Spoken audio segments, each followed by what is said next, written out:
하나님 말씀 함께 보겠습니다. 오늘 우리에게 주시는 하나님 말씀은 신약성경 377쪽 베드로전서 2장 1절에서 10절까지 말씀입니다.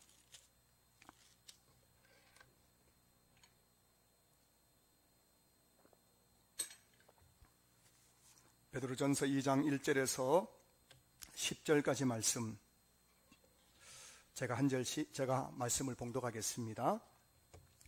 그러므로 모든 악독과 모든 기만과 외식과 시기와 모든 비방하는 말을 버리고 갓난 아이들 같이 순전하고 신령한 젖을 사모하라. 이는 그로 말미암아 너희로 구원에 이르도록 자라게 하려 함이라. 너희가 주의 인자심을 맛보았으면 그리하라. 사람에게는 버림바 되었으나 하나님께는 택하심을 입은 보배로운 산돌이신 예수께 나아가 너희도 산돌같이 신령한 집으로 세워지고 예수 그리스도로 말미암아 하나님이 기쁘게 받으실 신령한 제사를 드릴 거룩한 제사장이 될지니라. 성경에 기록되었으되 보라 내가 택한 보배로운 모퉁이 돌을 시온에 두노니 그를 믿는 자는 부끄러움을 당하지 아니하리라 하였으니 그러므로 믿는 너희에게는 보배이나 믿지 아니하는 자에게는 건축자들이 버린 그 돌이 모퉁이의 머릿돌이 되고 또한 부딪히는 돌과 걸려 넘어지게 하는 바위가 되었다 하였느니라. 그들이 말씀을 순종하지 아니함으로 넘어지나니 이는 그들을 이렇게 정하신 것이라. 그러나 너희는 택하신 족속이요 왕같은 제사장들이요 거룩한 나라요 그의 소유된 백성이니 이는 너희를 어두운 데서 불러내어 그의 기이한 빛에 들어가게 하신 이의 아름다운 덕을 선포하게 하려 하심이라. 너희는 전에는 백성이 아니더니 이제는 하나님의 백성이요 전에는 긍휼을 얻지 못하였더니 이제는 긍휼을 얻은 자니라. 아멘. 할렐루야. 반갑습니다. 여러분, 목사는 제일 행복할 때가 언제인지 아십니까? 바로 성도님들을 이렇게 주일마다 뵐 때가 제일 행복한 줄로 믿습니다. 제가 입술에 침 안 묻혔으니까는 제 말이 진실임을 여러분들이 받아주셨으면 좋겠어요. 또 제일 슬플 때가 언제인지 아십니까? 여러분 중에서 어떤 분이 주일날 물론 사정이 있으시겠지만 예배 못 오신다 할 때는 마음 한 구석이 우울할 때가 많아요. 이번 주일 특별히 지금 출타한 분이 여러 분 계세요. 이런저런 사정으로 못 오신다 하니까는 한편으로 여러분 만나서 반갑지만 한편으로 마음 한 구석에는 또 슬픈 마음이 있는 것이 또 공존하는 것이 목사의 마음인 줄로 믿습니다. 그래서 오늘 여러분 이 예배 가운데 정말 여러분들이 사모하는 심령으로 예배 드릴 수 있기를 주의 이름으로 축복합니다. 하나님은 사모하는 심령을 만족해 하시는 분입니다. 하나님은 인격적인 분이기 때문에 여러분들이 사모하는 마음이 없으면 절대 은혜 주지 않습니다. 하나님은 인격적이십니다. 그래서 여러분들 사모하지 않는 사람에게 은혜 주면 그게 여러분 그 사람에게는 해가 되는 거예요. 나중엔 독이 되는 겁니다. 그래서 하나님은 우리가 사모할 때에 은혜 주시고 사모할 때 복을 주시는 분이에요. 오늘 여러분들이 정말 마음을 활짝 여시고 사모하는 심령으로 찬송하고 기도하고 말씀 받음으로 하나님 주시는 그 풍성한 은혜와 복을 받아 누리는 시간 될 수 있기를 주의 이름으로 축복합니다. 오늘은 버려야 할 것과 붙잡아야 할 것이라는 제목으로 함께 말씀의 은혜를 나누겠습니다. 2021년 5월 26일 경기도 양주 옥정 신도시 한 고깃집에 한 모녀가 들어와 32,000원짜리 메뉴를 시켜 밥을 먹은 뒤 계산대에 찾아와 옆 테이블에 노인들이 앉아 불쾌했다며 항의를 한 일이 있었다고 합니다. 그래서 이 모녀가 고기를 다 먹고 밥을 다 먹고 나와가지고 옆 테이블에 나이 많은 아마 어르신들이 앉아 계셨던 모양입니다. 그 어르신들이 행색이 그렇게 좋아 보이진 않았던 모양입니다. 그런데 옆 테이블에 밥맛 없게 노인들이 앉아 있었다고 기분이 나쁘다고 그래서 막 밥값을 내지 않으려고 하고 막 화를 내고 주인에게 막 따졌다는 겁니다. 그래서 주인이 정말 그분에게 공손하게 사과를 하면서 정말 미안하다고 달래가지고 돌려보냈는데 돌아간 지 5분 뒤에 다시 가게에 전화를 걸어가지고 아무리 생각해도 화가 나서 안 되겠으니 고깃값을 환불해달라 하면서 입에 담을 수 없는 그런 욕설을 퍼부었다고 합니다. 제가 기사에 나오는 그 욕설을 여러분 앞에 말할 수 없는 이유는 그 욕설이 가히 강단에 할 수 없는 그런 욕설이었기 때문입니다. 모녀는 방역수칙을 위반한 사실이 없음에도 해당 관청에 신고한다고 협박하면서 환불을 요구했고 실제적으로 환불해주지 않자 관청에 허위 신고를 했습니다. 저 가게에 방역수칙을 위반했다는 것입니다. 그리고 인터넷 커뮤니티에 허위 사실을 게시해서 그 식당에 가면 안 된다. 그 식당에 밥맛 없다. 그 식당 더럽다. 그 식당 주인 더러운 인간들이다 하면서 이 허위 사실을 게시하는 등 식당 업무를 방해한 혐의로 지난주 7월 6일 법원으로부터 공갈미수 등의 혐의로 법원으로부터 벌금 500만 원을 각각 선고받았다고 합니다. 여기까지만 보면은 요즘 이런 일들이 한두 건이겠습니까? 다 세상에 다 그런 것이지 할 수 있는데 중요한 사실은 이 모녀가 누구냐는 것입니다. 이 모녀, 그 어머니가 바로 이 모녀의 모가 어머니가 바로 현직 목사라는 사실이죠. 여러분, 목사가 그 어머니와 함께 딸과 함께 식당에 가서 밥을 먹는데 옆 테이블에 노인이 앉아 있어서 불쾌했다는 이유로 상상할 수 없는 갑질을 하다가 법원으로부터 벌금형의 선고를 받게 되었다는 것입니다. 그래서 인터넷 신문 기사를 보면은 목사 모녀 갑질이라는 제목으로 여러 매체에서 이 사건을 다루고 있는 것을 보게 됩니다. 저는 이 기사를 읽으면서 이런 생각을 했습니다. 과연 예수 믿는다는 것이 무엇일까? 여러분, 예수님이 저와 여러분을 위해서 십자가에 그 모진 고통당하며 피 흘려 죽으심으로 우리를 죄에서 구원해 주셨는데, 그래서 십자가에 구속받은 저와 여러분들이 사는 삶이 고작 이 정도일까? 고작 예수 믿고 구원받아 목사가 되어서 한다는 짓이 식당 가서 욕설을 퍼붓고 갑질을 해가지고 언론에 보도되어가지고 그 댓글에 나오는 그 댓글을 보면 참 목사로서 읽을 수 없는 그런 기독교에 대한 아주 비판적인 그런 댓글이 얼마나 많은지요. 과연 예수 믿는 것이 무엇일까? 고린도후서 5장 17절, 그런즉 누구든지 그리스도 안에 있으면 새로운 피조물이라 이전 것은 지나갔으니 보라 새 것이 되었도다. 예수 믿는다는 것은 새로운 피조물이 된다는 것을 의미하는 거예요. 이전 것은 지나갔으니 예수 믿기 전에 했던 그 악한 그 삶, 그 제약된 삶은 지나가고 새 것이 되었도다. 새로운 피조물이 된다는 것이 바로 예수 믿는다는 것의 의미라면은, 여러분, 우리가 예수 믿으면 사람이 변하는 것이 정상일까요? 안 변하는 것이 정상일까요? 변하는 것이 정상이라는 것이죠. 여러분, 술을 마셔도 사람이 변하지 않습니까? 술을 마시면 얼굴이 빨개지고 혀가 꼬이고 다리가 휘청휘청하고 다 경험이 있으시잖아요. 한 번 다 해보셨죠? 안 척하고 있는데 제가 다 봤습니다. 그런데 여러분, 술을 마셔도 사람이 이렇게 변하는 거예요. 요즘 뉴스 보니까요, 사회 고위층에 있는 사람들이요, 술 먹고 변해가지고 이렇게 하다가요, 완전히 그냥 폐가망신한 사람들 한두 사람이 아니더라고요. 술 먹으니까 사람이 막 헷가닥 변하는 거예요. 저와 여러분들이 예수님 믿을 때 예수님을 마음에 영접하는 순간 성령님이 우리 안에 임재하시고 내주하시게 됩니다.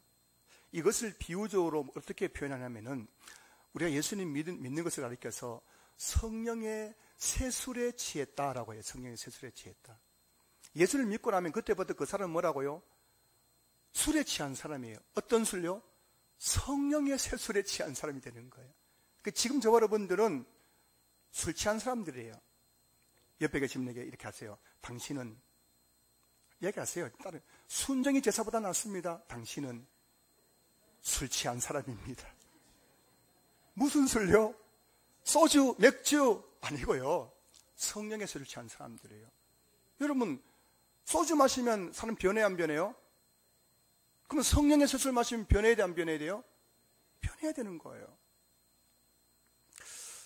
오늘 여러분 중에 내가 왜 이러는지 몰라 하는 분 계실지 모르겠어요. 왜 나는 이 모양일까? 나는 왜 이렇게 왜 이렇게 교회 다녀도 왜 변하지 않는 것일까?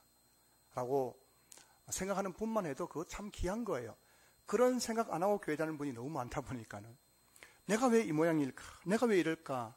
그런 마음 가지고 계신 분 계실지 모르겠어요. 또는 가족들을 보면서 왜 저 내 가족들은 아직도 저렇게 변하지 못하는 것일까?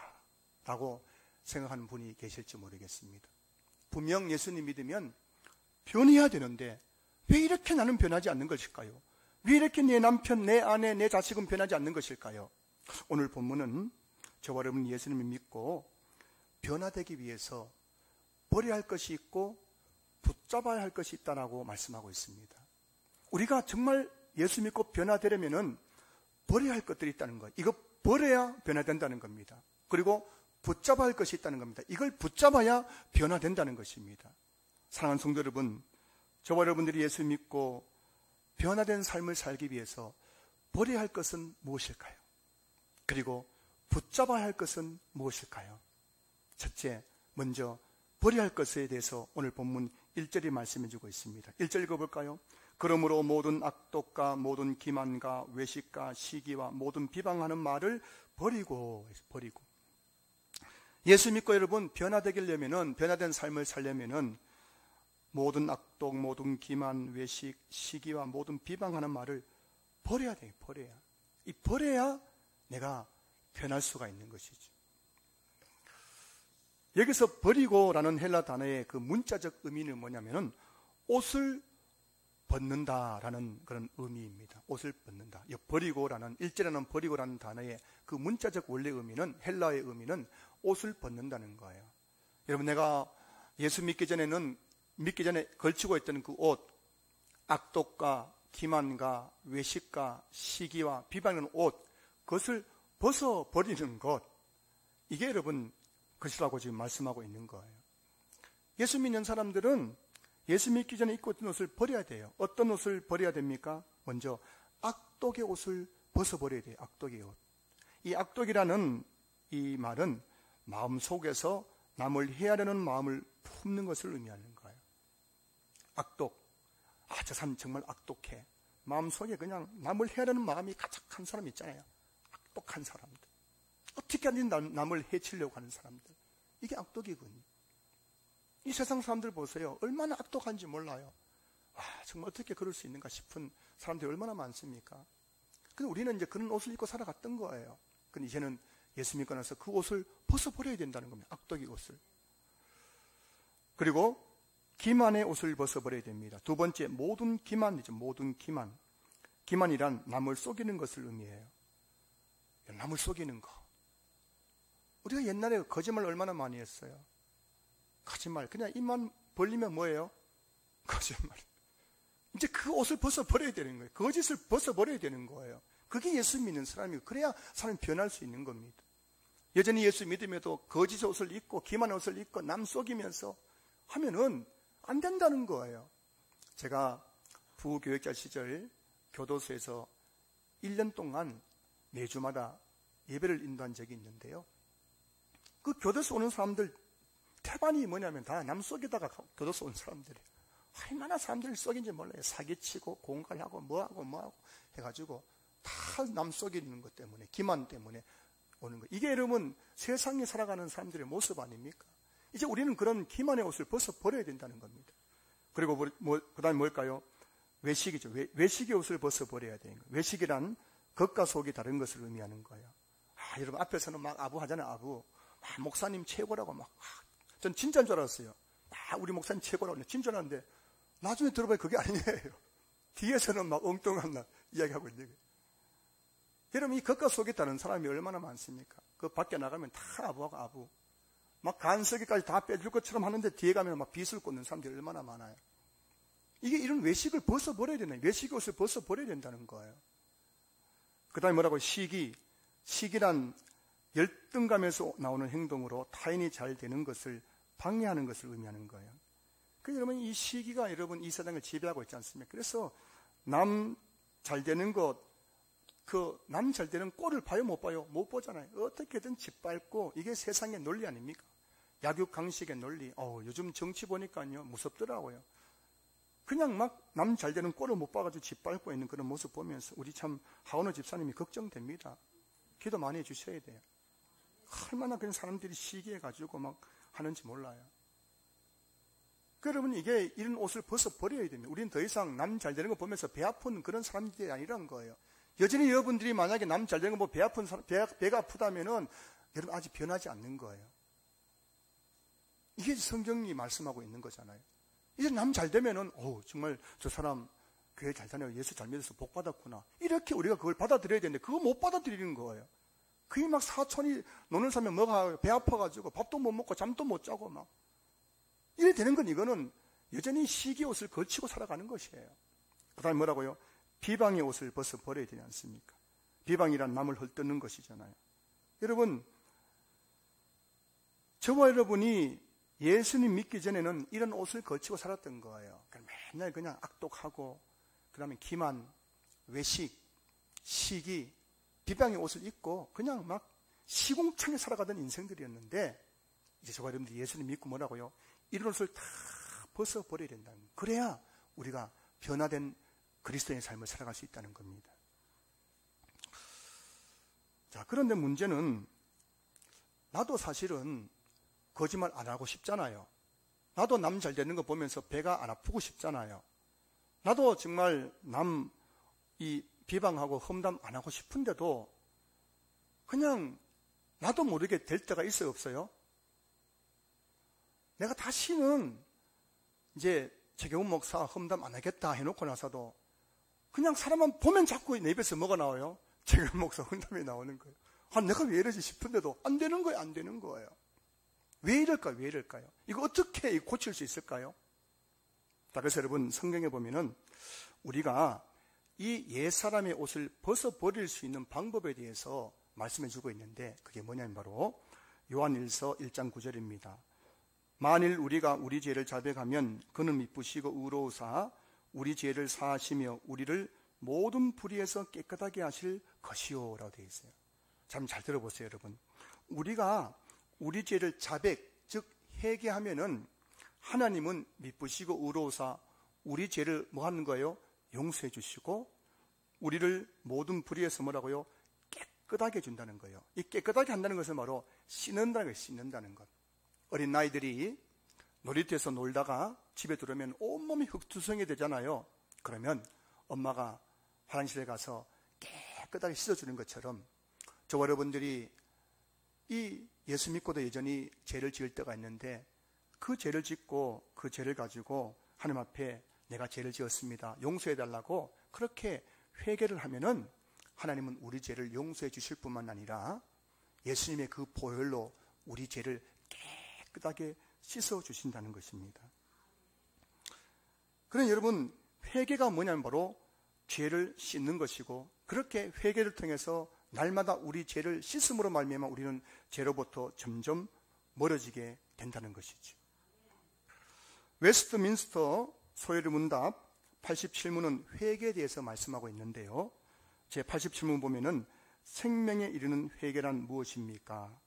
그 답이 뭐냐면은 생명에 이르는 회개란 곧 구원의 은혜인데 이로 말미암아 죄인이 자기의 죄에 대한 참된 인식과 그리스도 안에서 하나님의 자비를 이해할 함 가운데에 자기 죄를 괴로워하고 미워하는 것과 새롭게 순종하는 것을 온전히 목적으로 삼아 새롭게 순종하는 것을 노력함으로써 죄에서 돌이켜 하나님께 향하는 것입니다. 네, 좀 어렵죠? 여러분, 무슨 말씀이냐면은 이 회개란 뭐냐면 회개란 자기 죄를 괴로워하고 미워하는 것에서 시작되는 거예요.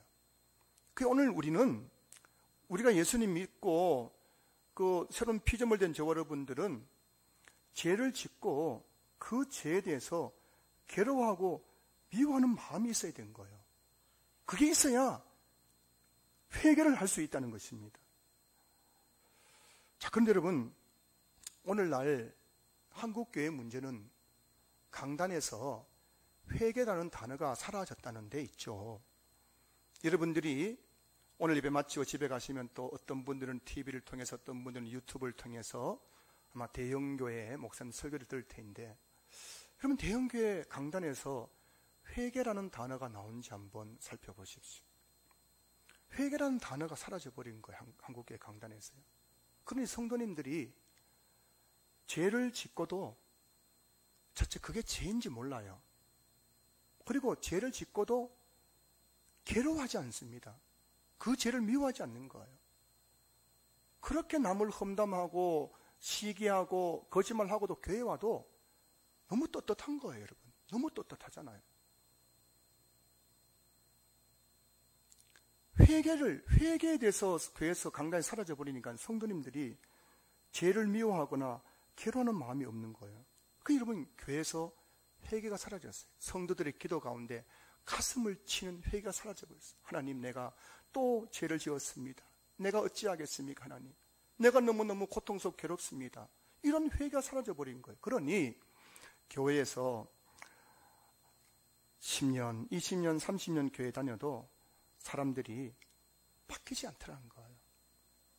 여러분, 교회가 지금 한국교회가 상향평준화, 나도 저 목사님처럼, 나도 저 장로님처럼, 나도 저 권사님처럼 신앙생활을 해야겠다 해가지고 어떻게 하면 나도 저분처럼 신앙생활하고 싶은 마음이 생겨가지고 점점 노력하면서 점점 믿음이 성장해가지고 교회 신앙의 수준이 상향평준화 되는 것이 아니라 하향평준화. 이젠 너도 나도 다 죄를 짓고 살아가니까는, 아니 장로가 뭐 저 모양인데, 권사가 저 모양인데, 내가 이만하면 됐지 하니까는 이 신앙 수준이 하향평준화. 그럼 우리에게 신앙의 수준이 몇 점짜리일까요, 여러분? 30점입니까? 50점입니까? 80점입니까? 100점입니까? 여러분 한번 판단해 보세요. 이제 너도 나도 그냥, 목사가 저 모양인데 권사라는 인간이 저 모양인데 이래 되니까 여러분, 그냥 신앙이 자꾸 떨어져가지고 교회가 그냥 하향평준화 돼가지고 한국교회가 지금 머리가 아픈 거 아니겠습니까? 그 교회에 와도 사람들이 변하지 않는 거예요. 회개가 없으니까. 그거 죄인데도 불구하고 그 죄에 대한 깨달음이 없으니까 여러분, 회개하지 않으니까 바뀌지 않는 거예요. 우리 교회에서 사용하고 있는 큐티 교재인 큐티인이라는 그 큐티 교재를 만드신 목사님이 김양재 목사님이라는 분인데, 이분이 지금 기흥에서 우리들 교회라는 교회를 개척해가지고 지금 한 10,000명 되는 큰 교회를 목회하고 있는데요. 이분이 말씀을 통해 가지고 이렇게 묵상하면서 이제 교회를 개척했단 말이죠. 그래서 늘 말씀을 통해서 교회 개척하면서 이 교회를 어떻게 했냐면은 구역 예배 때마다 성도들이 서로 자기 죄를 고백하는 시간을 가지게 됩니다. 말씀을 함께 나누면 고백하는 죄 고백. 어떤 사람들은 불륜 저지른 거 고백하고, 어떤 사람은 남 돈 떼매은 거 고백하고, 아내 구타한 거 고백하고, 하여튼 이런 상상할 수 없는 죄를 고백하게 만들고, 거기서 같이 회개를 하게 했다는 겁니다. 그랬더니만은 사람들이 점점 변해져 가더라는 거예요. 그래서 그 교회의 그 이름이 뭐냐면 목욕탕 교회.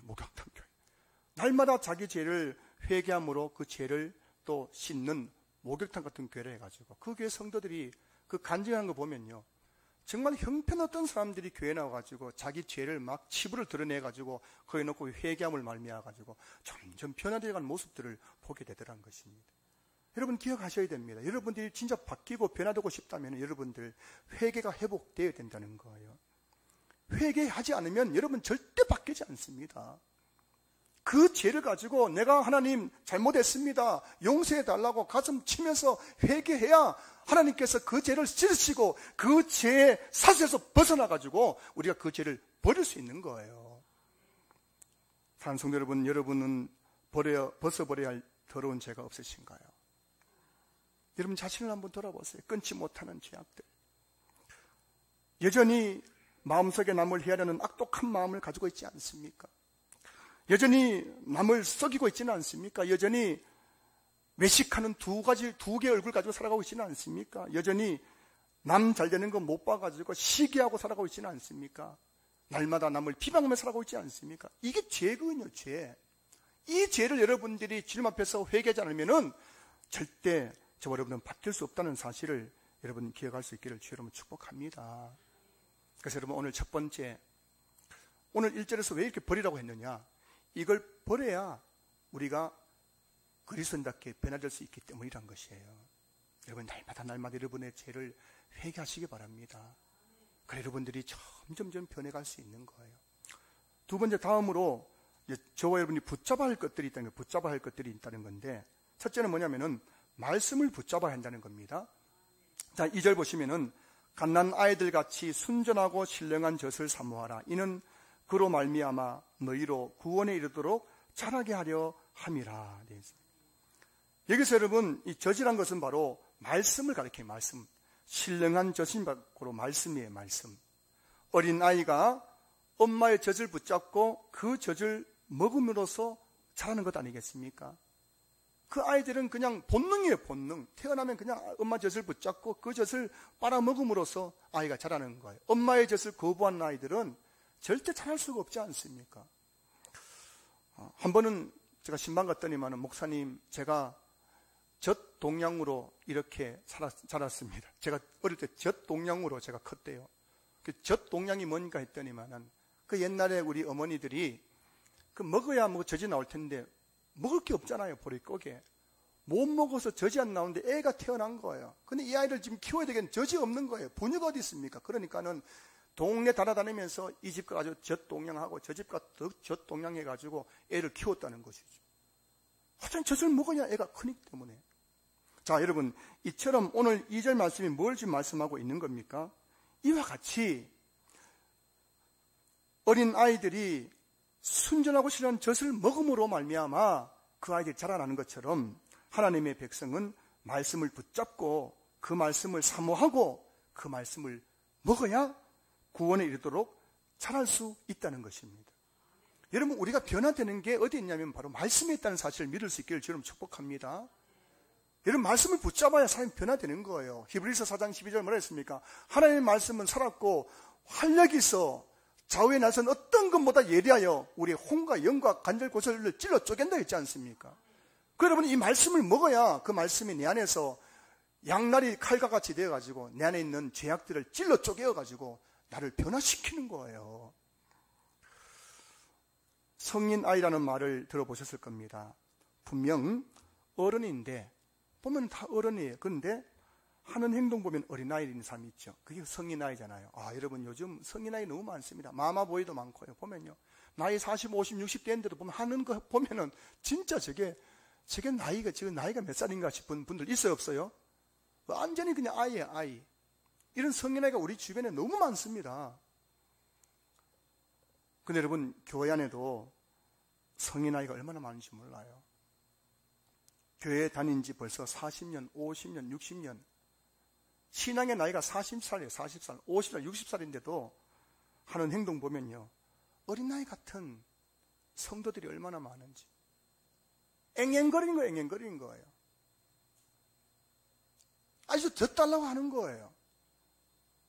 이런 성인아이 같은 성도들이 교회 안에 너무 많은 거예요. 그렇게 여러분 수십 년 교회 다녔는데 왜 아직도 그 어린아이 같은 것을 버리지 못하는 것일까요? 그 이유는 한 가지입니다. 그 이유는 뭐냐면 바로 말씀의 젖을 먹지 못했기 때문에요. 말씀의 젖을 먹어야 사람이 정말 자라는데, 믿음이 자라고 사람이 변화되는데 말씀의 젖을 제대로 공급받지 못하니까요. 교회 30년, 40년 다녀도 여전히 그냥 영적 어린아이처럼 있더라는 것이죠. 저는 우리 신앙교에서 목회를 하면 할수록 여러분들을 만나면 만날수록 너무 절실하게 깨닫는 거예요. 말씀으로 양육받는 것이 얼마나 중요한가. 그 말씀을 가르치고 말씀으로 성도들을 체계로 양육하는 것이 너무나 중요함을 너무너무 절감하는 거예요. 교회 처음 나온 초신자에게 제대로 말씀 가르치지 않으면 그 아이는요, 나중에 성인아이 돼가지고 교회가 다닌 지 40년, 50년 돼도 여전히 어린아이처럼 앵앵거릴 수밖에 없는 거예요. 여러분의 지금 신앙의 수준을 돌아보셔야 된다는 겁니다. 나는 정말 장성한 사람인가 어린아이인가 돌아보셔야 되는 거예요. 앞에서 말씀드린 목사 모녀처럼 목사가 되고 장로가 되고 권사가 되어도 여러분 여전히 영적 어린아이처럼 성인아이처럼 밖에 나가서 식당에서 갑질하는 그런 하나님 얼굴에 먹지 않은 인생을 살아갈 수밖에 없는 거예요. 여러분 부탁드립니다. 제발 식당에서 갑질하지 마시기 바랍니다. 여기 끝나면 안 돼. 다시 한번 여러분 옆에 계신 분에게 한번 인사 나누시겠습니다. 제발 이야기하세요. 제발 식당에서 갑질하지 마십시다. 여러분 혼자 갈 때 하더라도 제발 목사하고 같이 가지고 갑질하지 마세요. 제가 제일 당황스러울 때가 언제인지 아십니까? 저를 앞에 앉혀놓고 갑질하는 거예요. 직원이 무슨 종입니까? 어이 불러요. 뭐 컵이 어떻다, 뭐 식탁이 어떻다, 반찬이 어떻다, 뭐가 어떻다, 서비스가 어떻다. 정말 얼굴이 화끈하게 큰거려요. 제발 여러분 혼자 갈 때 갑질하더라도 저 앞에서 그렇게 갑질하지 마시기를 부탁드립니다. 약속하시는 거죠? 제발 여러분 갑질하지 마세요. 그게 얼마나 영적 은혜 같은 짓인지 모르는 거예요. 그 식당 밥만 없으면 안 가면 되잖아요. 뭐 가지고 뭐 이렇다 저렇다 하는 거예요. 제가 괜히 막 열을 내는데 죄송합니다.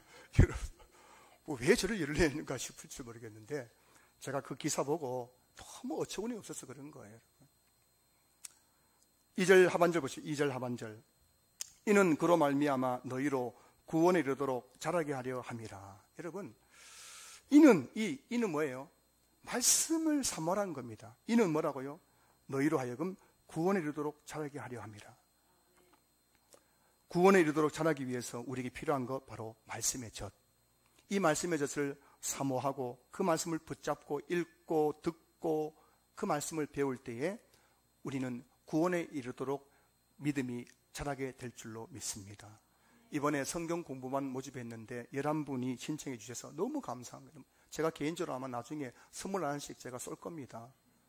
이 11분들이 보니까 하나같이 다 우리 교회를 이끌어 나갈 그런 일꾼들이라서 너무너무 또 감사한 거예요. 이런 말씀을 배워야 진짜 우리가 그 말씀 앞에서 쪼개지는 거예요. 내가 변해져 가는 겁니다. 오늘 이 주일 예배 드리는 성도들이요, 여러분 중에 우리 교회는 주일 예배 한 번만 교회 오신 분들 계세요. 일주일 중에. 그러면 제가 나쁘다 이걸 이제 판단하는 게 아닙니다. 여러분 사정이 다 있으시니까. 그러나 이거 한 가지는 제가 꼭 말씀드려야 될 것 같아요. 여러분들이 만약에 주일 예배 올 때 그 한 시간만 이 성경을 붙잡는다면 여러분들은 앞으로 30년, 40년 후에도 지금의 신앙을 벗어날 수 없다는 사실을 아셔야 됩니다. 일주일에 이 한 시간만 이거 성경 붙잡으면 여러분 절대 여러분 믿음 잘할 수가 없는 거예요. 여러분 한번 생각해 보세요. 제가 제일 안타까운 게 뭔지 아십니까? 자녀분들 결혼시킬 때에 최경문 성도, 김영애 성도의 아들 최민서, 이게 얼마나 부끄러운 일인지 몰라요. 너희 아버지 교회 다닌다면서, 너 엄마 교회 다닌다면서, 뭐 수십 년 교회 다니면서 왜 아직 성도지? 집사는 돼야 될 거 아닙니까? 권사는 돼야 될 거 아니에요? 안주사는 돼야 될 거 아닙니까? 한편적인 성도예요, 성도. 제가 늘 우리 성도들에게 제가 이전 부목사 때도 마찬가지예요. 이제 결혼을 이제 정년기에 자녀를 둔 부모님들에게, 그 부모들에게 늘 말씀드려요. 집사님, 아니면 성도님, 이제 곧 자녀 출가시킬 텐데, 그래도 그 결혼 그 초청장에 뭐 아무개 집사라도 들어가야 되지 않겠습니까? 예배 생활 좀 잘 하십시오. 헌금 생활 좀 잘 하십시오. 이렇게 권면하는 거예요. 여러분, 직분이 뭔지 아십니까? 그 사람의 신앙의 수준을 가리키는 거예요. 지금은 뭐 그런 시대가 아니지만은. 집사다 그러면, 그분 정말 믿음이 있어. 권사, 그분 정말 믿음 좋은 사람이야. 장로, 와, 그분은 진짜 대단한 사람이야. 이게 여러분, 우리 한국교회 직분의 의미거든요. 그건 지금 뭐라고? 장로, 그까지 장로. 돼버리는 거예요. 여러분, 기억하셔야 됩니다. 여러분, 말씀 안 붙잡으시면 절대 믿음이 자랄 수 없다는 사실을 여러분 기억하셔야 돼요. 복 있는 사람이 어떤 사람입니까? 복 있는 사람. 시편 1편 1절 2절 말씀. 복 있는 사람은 악인들의 길을 따르지 아니하며 죄인들의 길에 서지 아니하며 오만한 자들의 자리에 앉지 아니하고 오직 여호와 율법을 즐거워하여 그의 율법을 주야로 묵상하는도다. 이런 복 있는 사람들은 먼저 버릴 것을 버릴 수 아는 사람이 복 있는 사람이에요. 악인들의 길을 버려야 돼요. 죄인들의 길을 버리고 오만한 자들의 자리를 버려야 됩니다. 버릴 거 못 버리면 복 못 받습니다. 여러분들이 이 죄를 버리지 않으면 절대 복을 못 받아요. 그 다음에 뭐 하는 겁니까? 오직 여호와 율법을 즐거워하여 그의 율법을 주야로 묵상하는도다. 복 있는 사람은 하나님 말씀이 즐거워야 돼요. 여러분, 제가 보니까요, 신앙생활은 말씀과의 관계거든요. 말씀. 여러분 지금 신앙생활 하잖아요. 이게 뭐냐? 말씀과의 관계 속에서 신앙생활을 하는 거예요. 말씀이 즐거운 사람은 여러분 신앙생활이 즐거운 거예요. 즐거운 거예요. 성경 보는 게 즐겁고 또 설교 듣는 것이 즐거운 사람은 그분은 분명히 지금 신앙생활이 즐거운 사람이에요. 근데 어느 순간 설교 듣는 것이 지겹고 말씀 보는 것이 지겹게 되면요, 그때부터 신앙생활은 재미가 하나도 없습니다. 교회 나가는 것이 너무 재미가 없는 거예요. 여러분, 말씀이 즐거워야 돼요. 말씀이 즐거우면 어떻게 됩니까? 그 말씀 붙잡잖아요. 그리고 주야로 묵상하는 거예요. 그 묵상할 때 어떻게 됩니까? 그 말씀이 나를 찔러 쪼개기 때문에 내가 변화되는 거예요. 할렐루야. 여러분, 다시 한번 말씀드립니다. 여러분 중에 정말 말씀을 붙잡으시기 바랍니다. 말씀 붙잡으시기. 이 말씀 붙잡고 읽고 묵상하고 말씀 듣고 공부하고, 그래야 여러분들이 그 신앙 인격이 점점 찔러 쪼개어서 다듬어져 가지고 성숙한 그리스도인이 될 수 있는 줄로 믿습니다. 두 번째, 여러분, 예수 그리스도를 붙잡아야 된다고 말씀하고 있습니다. 4절 보실까요? 4절.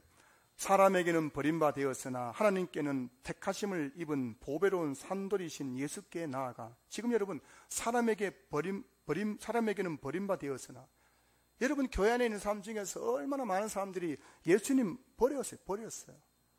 예수님 버리고 살아가는 사람이 얼마나 많아요. 불신자는 말할 것도 없습니다.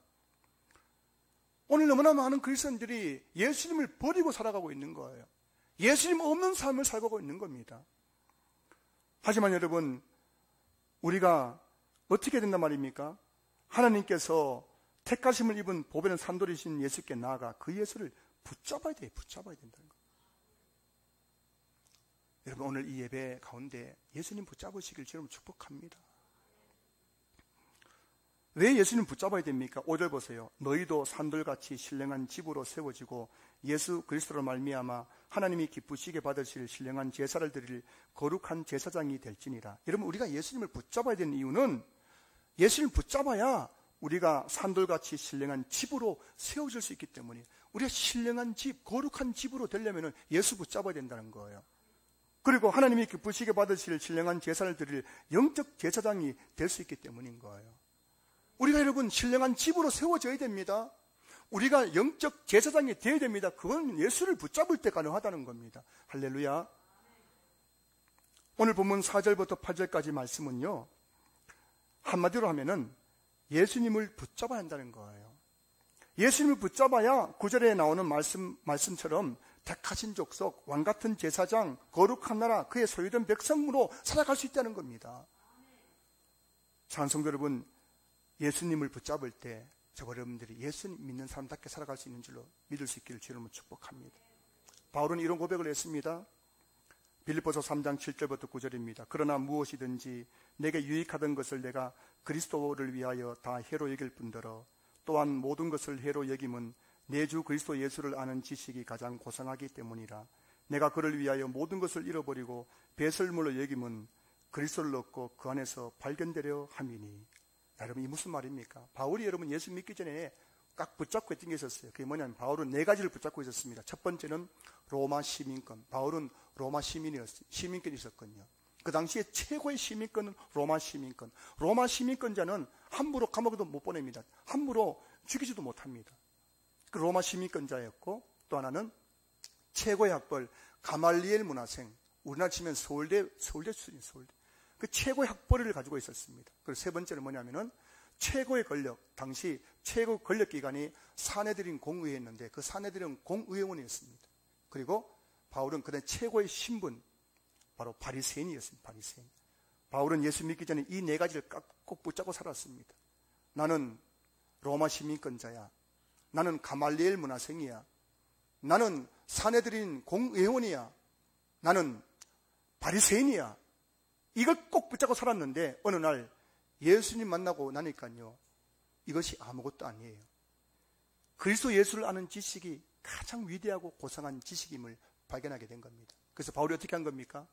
내가 예수를 붙잡기 위해서 내가 지고 있던 세상적인 로마 시민권, 가말리엘 문화생, 학벌, 사내린 공의원, 권력, 바리새인, 신분까지 다 버렸다는 겁니다. 그리고 그 예수님 한 분만을 내가 꽉 붙잡게 되었다는 거예요. 그러자 어떻게 되었습니까? 교회를 박해하고 성도를 박해하던 바울이 변하여서 뭐가 된 거예요? 이방인의 찬도로 변하게 된 겁니다. 여러분, 예수님 붙잡으면 여러분 바뀌게 될 줄로 믿습니다. 예수님을 꽉 붙잡은 성도 되시길 주님 축복합니다. 여러분 지금 뭐 쥐고 있어요? 한번 손 펴보세요. 손 펴보세요. 지금 못 펴시네요, 다요. 오늘 교회 와서 손 좀 펴는데 못 펴니 꼭 쥐고 있어요. 뭘 쥐고 있습니까, 지금? 좀 펴보세요. 못 펴시네, 못 펴. 꽉 쥐고 있는. 이거 펴고 버리지 않으면은 여러분들 절대 바뀔 수 없다는 사실을 아셔야 됩니다. 여러분이 붙잡고 있는 거 다 지금 버리시고 오늘 이 시간 예수님 붙잡을 수 있기를 주의 이름으로 축복합니다. 여러분, 예수님만 붙잡지 않으면은 우리는 절대 사람이 변할 수가 없다는 사실. 여기서 여러분, 그리스도 예수를 아는 지식이 가장 고상하다는 말은 이 세상의 모든 지식과 해답은 예수님 안에 있다는 그런 의미예요. 여러분, 이 세상의 모든 지식과 모든 이 세상의 해답은, 문제 해답은 예수님 안에 있는 줄로 믿을 수 있기를 주여로 축복합니다. 인생을 살아가면서 답답할 때가 얼마나 많습니까? 그리고 어떻게 해야 될지 몰라가지고 당황스러울 때가 얼마나 많습니까? 그런데요, 인생의 모든 지식과 해답이 예수님 안에 있다는 겁니다. 그래서 그분을 꽉 붙잡는 순간 인생의 모든 문제가 풀어지고 해결되는 역사, 만사 형통해진 역사가 나타난다는 것을 믿을 수 있기를 주여로 축복합니다. 사랑하는 성도 여러분, 예수님 안에 우리 인생의 모든 해답이 있습니다. 그 예수님 붙잡으면 여러분 인생의 모든 문제는 반드시 해결되고 형통해지는 사실을 믿을 수 있기를 다시 한번 주여로 축원합니다. CCC라는 선교단체에는 백문일답이라는 것이 있죠. 백문일답. 이 백문일답이 뭐냐면은 100가지 질문의 답은 오직 뭐라고요? 예수 그리스도, 예수 그리스도. 이 세상에 어떤 질문을 가지고 와도 그 답이 뭐라고요? 예수 그리스도 하나면은 다 해결되는 거예요. 할렐루야. 여러분 인생의 어떤 문제도 여러분 그 답이 뭐라고요? 예수 그리스도인 줄로 믿습니다. 그 예수님을 붙잡는 순간 여러분 인생의 문제는 해결되고 나는 예수 믿는 사람으로 점점 변화되는 역사들이 나타날 줄로 믿습니다. 그래서 이 CC에 있는 선교단체의 백문일답을 만든 분이 이제 창시자 김중곤 목사님이신데 그 백문일답에 이런 질문이 있더라고요. 한번 제가 읽어드릴게요. 모든 교회의 머리 되신 분은 누구십니까? 나를 가장 잘 알고 계시는 분은 누구십니까? 나의 잔을 넘치게 채우시는 분은 누구십니까? 나에게 놀라운 일을 행하셨고 지금 또 행하시는 분은 누구십니까? 숨쉴 수 없는 나를 다시 살리신 분은 누구십니까?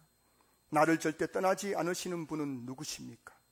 절망 따위가 나를 꺾지 못하는 이유는 무엇입니까? 환경 따위가 나를 속이지 못하는 이유는 무엇입니까? 질병 따위가 나를 아프게 하지 못하는 이유는 무엇입니까? 죽음이 나를 묶지 못하는 이유는 무엇입니까? 수많은 나의 기도를 하나도 빠짐없이 들으신 분은 누구십니까? 우리에게 자신의 모든 것을 주신 분은 누구십니까? 내 영을 새롭게 하시는 분은 누구십니까? 우리가 강야 가운데 나아가 설 수 있는 이유는 무엇입니까? 나를 절대 안 떠난다고 말씀하신 분은 누구십니까? 하루 온종일 내 생각만 하시는 분은 누구십니까? 갈급한 내 영을 채우시는 분은 누구십니까?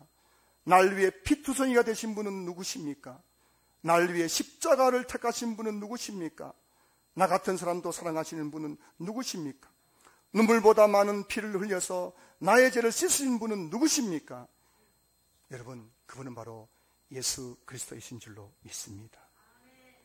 그 예수님을 붙잡는 순간 여러분은 변하게 될 것입니다. 여러분의 인생의 모든 문제는 해결될 줄로 믿습니다. 말씀을 마무리하겠습니다. 사랑하는 성도 여러분, 예수님 믿으면 사람이 변하는 게 정상이에요. 근데 왜 목사가 되어도 식당에서 갑질하다가 법원에서 그 죄를 선고받는 것일까요? 우리가 어떻게 변화된지 모르기 때문인 거예요. 여러분, 우리가 변화되려면, 예수 믿고 변화되려면 버릴 것을 버리셔야 됩니다. 그리고 붙잡을 것을 붙잡아야 됩니다. 오늘 이 예배 가운데 여러분들이 버려야 할 것이 무엇인지를 한번 생각해 보시기 바랍니다. 내가 버려야 할 죄가 뭔지를 생각하시고 그 죄를 가지고 회개할 때 우리 하나님께서 씻어주시고 우리를 버릴 수 있도록 도와줄 줄로 믿습니다. 그리고 한 손에 말씀을 붙잡고 한 손 예수 붙잡고 나아가면은 우리는 변화된 삶, 형통한 삶을 살게 될 줄로 믿습니다.